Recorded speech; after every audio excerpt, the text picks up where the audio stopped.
پرون چې کم په پېټرول او ډیزل کې کم اضافه وشو.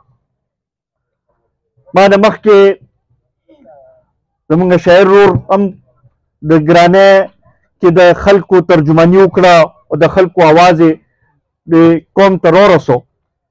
نن هر یو کور هر یو کس د ګرانۍ نه متاثره دی او دا داسې ځای ته رسي لګیا ده خبره چې د هر چا د وسه خبره بار وځي.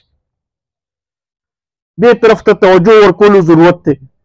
مونږ دا ګڼو چې یو طرف ته چې مونږ وګورو نو کم چې د بیروکراسي او دفترشاهۍ چې کوم شاخرچیانې مونږ وګورو او بل خواته چې وګورو نو غریبانانو باندې چې کوم بوج اچولی کېږي دا سلسله نور داسې نشي چلېدی.